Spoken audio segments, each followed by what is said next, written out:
So let's talk about this concept of failure.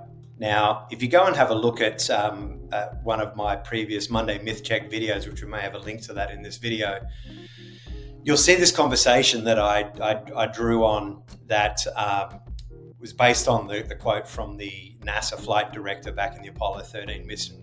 And he's getting the guys all revved up because these guys are stuck in space, and if they don't get help soon, they're going to die.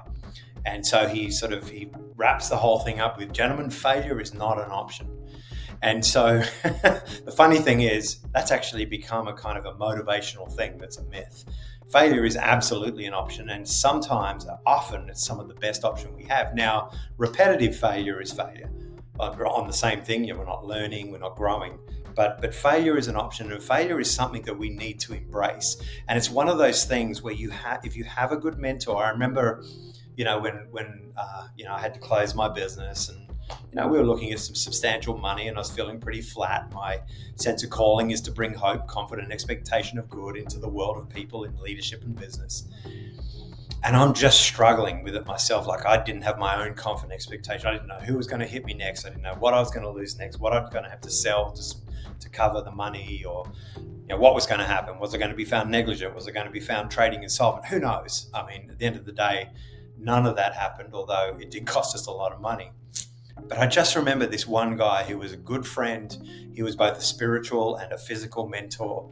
He spoke so powerfully into my life, personally and in business. He was a good business guy as well. And he just said to me, "Jono, how are you doing?" And I said, "I'm okay." And this is a guy who's very buttoned up. He's a Christian man. You never hear a slack word out of his mouth. And then he goes, "Jono, cut the BS." He said the full word. He said, "Jono, cut the BS.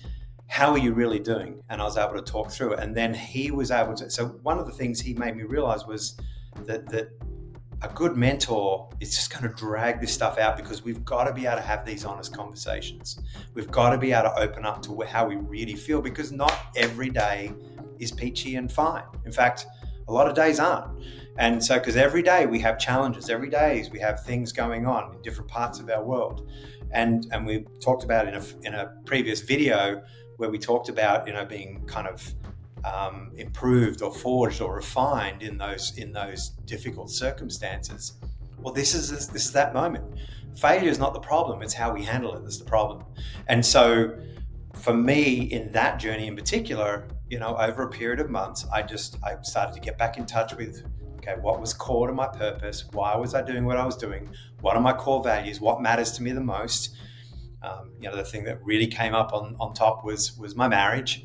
That was the most important, my marriage and my young kids at the time.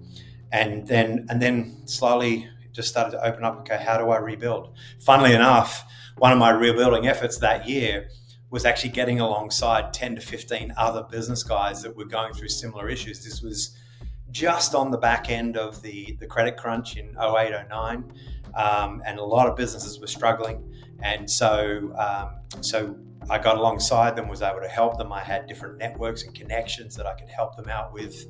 And so was able to help people get debt written off, and to just listen and help them just rebuild inch by inch. The worst thing I could have come in at that time, and a mentor should never do this, is go, "It'll be fine.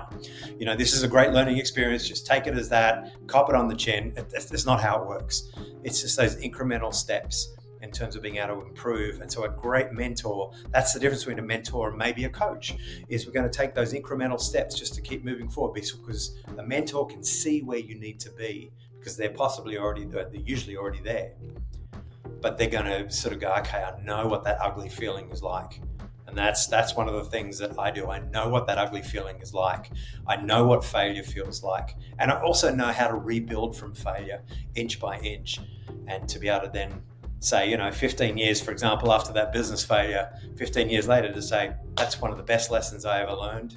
And I wouldn't be where I am today if I hadn't have been on that journey.